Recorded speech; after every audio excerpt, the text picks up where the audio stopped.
കഥ ഡിവോഴ്സ്. രചന ശ്രീ തോമസ് കാവാലം.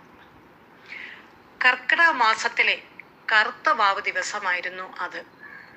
മഴ കൊണ്ടുപിടിച്ചു പെയ്തുകൊണ്ടിരുന്നു.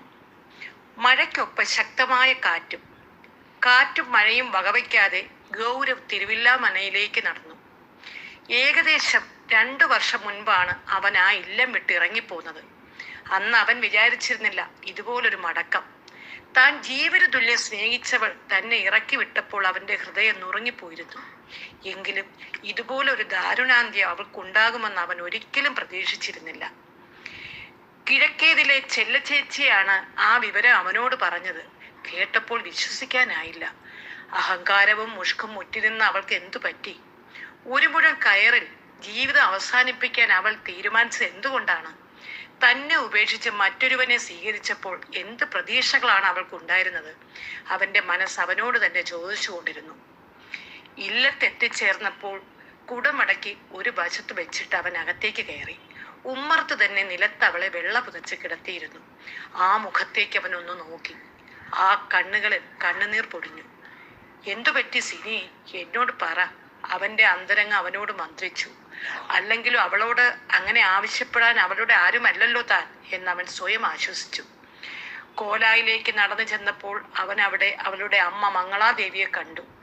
ദുഃഖഭാരത്താൽ ആ കണ്ണുകളും മുഖവും ഇടുമിച്ചിരുന്നു. ആ മുഖം കണ്ടപ്പോൾ അവരോടൊന്നും ചോദിക്കാൻ അവന് തോന്നിയില്ല. അപ്പോഴാണ് അവന്റെ അച്ഛൻ ഗോപിനാഥനെ അടുത്ത് കണ്ടത്.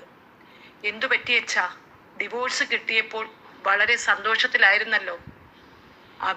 അഭിനവുമായുള്ള വിവാഹവും ആർഭാടത്തിൽ നടന്നതല്ലേ. പിന്നെ എന്തു പറ്റി ഇങ്ങനെ ഒരു ദുരന്തം ഉണ്ടാകാൻ?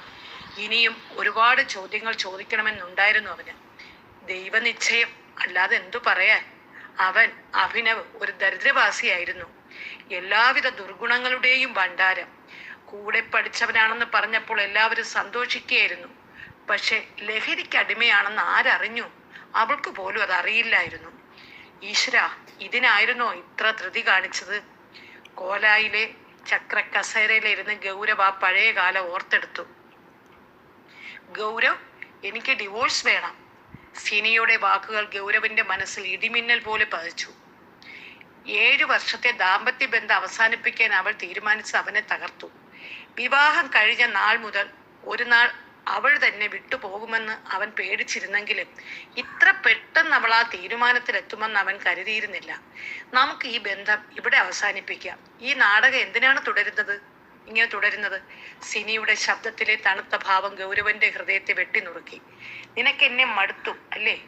മക്കൾ ഉണ്ടാകാൻ നീ സമ്മതിക്കാതിരുന്നപ്പോൾ ഞാൻ പ്രതീക്ഷിച്ചതാണിത്. നിനക്ക് സ്വതന്ത്രയായി ഇനി മറ്റൊരാളുടെ തോളിൽ തൂങ്ങാമല്ലോ. നിനക്ക് ഇപ്പോൾ എന്താണ് വേണ്ടത്? എൻ്റെ കൂടെ 7 വർഷം കഴിഞ്ഞില്ലേ? എനിക്കൊന്നും വേണ്ട. ഇതാ ഈ പേപ്പറിൽ ഒപ്പിട്ട് തന്നാൽ മാത്രം മതി. അപ്പോൾ നീ വക്കീലിനെ കണ്ടിരുന്നു അല്ലേ? അവളുടെ വാക്കുകളിൽ ദയയുടെ അംശം പോലും ഉണ്ടായിരുന്നില്ല.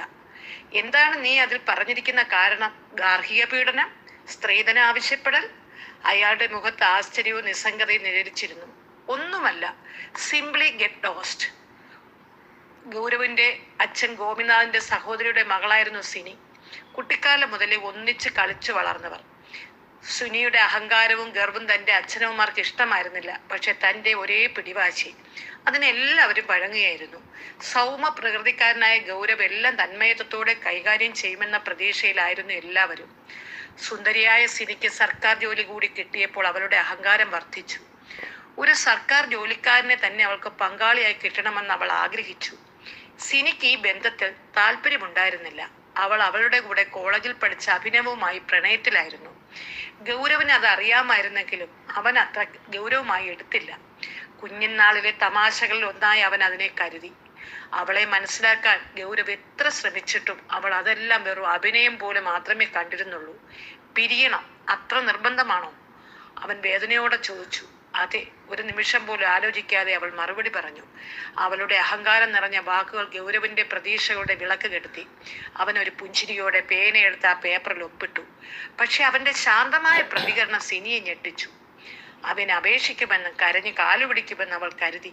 വിവാഹമോചനം അവൾക്കൊരു പ്രശ്നമായിരുന്നില്ലെങ്കിലും അവനെ കൊണ്ട് കാലുപിടിപ്പിക്കണം എന്ന് അവരുടെ അഹങ്കാരം പിടിച്ച മനസ്സ് വാശി പിടിച്ചു. ശാന്തമായ മനസ്സോടെ ഗൗരവ് അവിടെ നിന്നും ഇറങ്ങി. കാരണം നാട്ടുനടപ്പനുസരിച്ച് അവളുടെ വീട്ടിലേക്ക് അവൻ വന്ന് താമസിക്കുകയായിരുന്നു. ഗോപിനാഥന്റെ സഹോദരിയുടെ വീട് അവന്റെയും വീടാണല്ലോ എന്ന് എല്ലാവരും വിചാരിച്ചിരുന്നു. അപ്പോഴും ഗൗരവിന് എന്തുകൊണ്ടാണ് അവൾ ഇത്ര പെട്ടെന്ന് തീരുമാനം എടുത്തതെന്ന് ചിന്തിച്ച് ഒരു കാരണം കണ്ടെത്താൻ കഴിഞ്ഞിരുന്നില്ല.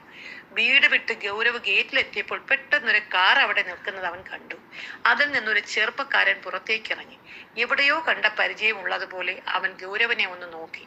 സുന്ദരൻ, ആകർഷണീയമായ വസ്ത്രധാരണം, ആരെയോ ആകർഷിക്കുന്ന തലയെടുപ്പ്.